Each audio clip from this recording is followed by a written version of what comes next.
Hello friends and welcome back to lesson number 8. This is the 7th video of this lesson and we'll continue discussing about the food processing in India.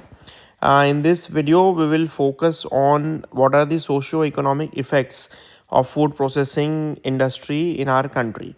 Okay, so socio-economic effects meaning how it has changed the financial conditions of various kind of people in our country, and also at the same time how it has helped social upliftment of different types of people.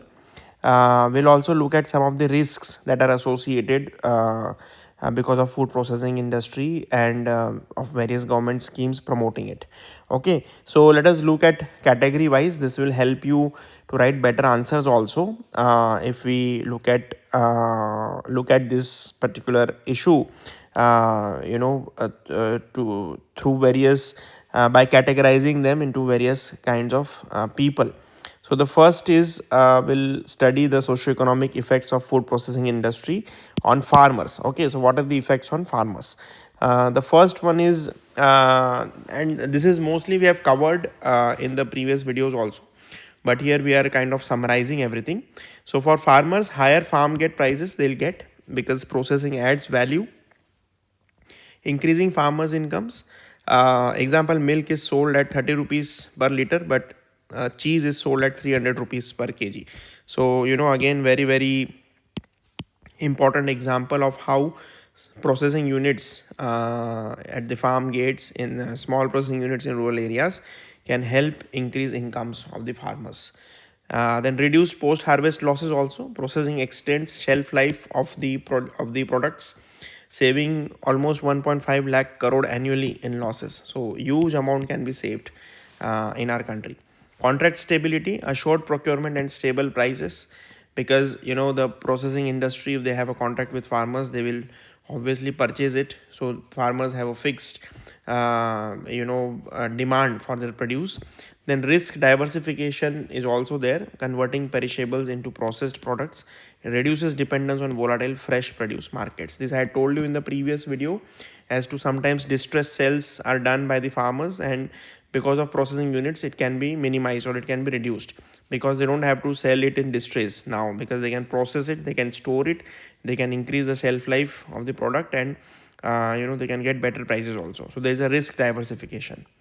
Then now let us look at the benefits for the rural families. Basically rural families are the farmers families, but this was from the farming point of view. Now we'll look at what is the benefit on families. Okay, for the families, job creation. FPI creates jobs in processing units, packaging, logistics and quality control. Example, a mega food park employs about 5,000 to 10,000 people, mostly rural youth. So this is the potential by which jobs can be produced in rural areas, and this can definitely change the socio-economic status of rural families. Women participation is also there. SHGs operate micro units, example pickles, papads, promoting financial independence for women. Example, Amul engages 36 lakh women in dairy processing, contributing to household income. So you can imagine the scale at which they can employ women, and they can change the socio-economic status of women also. Skill upgradation is done because training programs, example at NIFTEM, Skill India equip rural youth with skills in food processing technology and quality assurance. Example, in August 2025, NRLM launched FPI training for 1 crore women, focusing on SHG-led micro units. So NRLM is basically your National Rural Livelihood Mission, and more than 1 crore women will be trained for the food processing, different activities under food processing. Okay, so that they can work in these various micro units. They can open their own micro units, ultimately giving them employment and social upliftment also. Then nutrition benefits and social impact. Fortified foods through processing, rice fortification, other kinds of nutrition value addition is done. FPI produces fortified rice, oils and milk to combat malnutrition. Example, iron and vitamin A deficiencies can be fought by fortifying foods through various processes. Example of this real life example is fortified rice scheme, which is expanded in 2024. It covers 80 crore PDS beneficiaries, improving nutrition outcomes.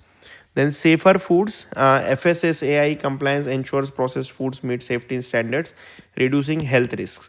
Example, packaged milk undergoes pasteurization, ensuring safety compared to raw milk. So processing obviously increases the safety of the products also many times by doing some processing. Okay, like pasteurization of milk is a process through which the life of the milk increases, the bacteria content will decrease. So all these different kinds of benefits can be done. Food security, processing extends shelf life, ensuring year-round availability of nutritious foods.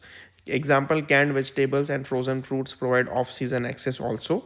In March 2025, FSSAI mandated fortification for all PDS rice, targeting anemia reduction by 2030.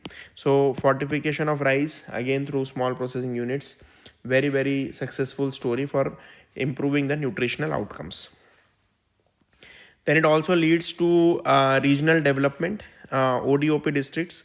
It promotes region specific processing, reducing regional disparities. We have seen examples of this, like Varanasi banana chips, and in many areas local turmeric, and some areas sugar cane. So the products, depending on the districts, they are promoted under this branding. So it gives a kind of boost to the local economy, to the districts which were previously underrepresented. So they were not represented in the national markets, or they did not have big industries which could help their local people. So now this helps the regional development.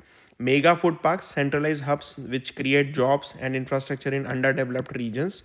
So balanced growth, FPI clusters in eastern states, example Bihar and Odisha, promote inclusive development. Example, a new mega food park in Bihar which was proposed in 2025. It focuses on lychee processing, benefiting 5,000 farmers. So this is the benefit which can be given, and regional development can be achieved. Then next, let us look at what are the various risks associated with food processing industry and various kinds of contracts associated with it. So the first one is corporate capture. This is a risk. Okay, this is a fear among many farmers also. So large processors and supermarkets may dominate if they have contract, and the farmers, individual farmers, they don't have sufficient bargaining power.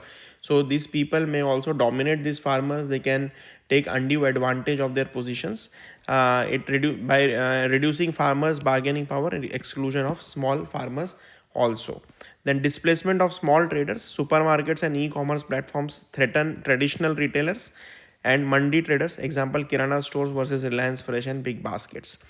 Environmental concerns are also there. Processing units generate waste, so we need to so whenever any food product is processed, so obviously it will generate waste, it will cause pollution.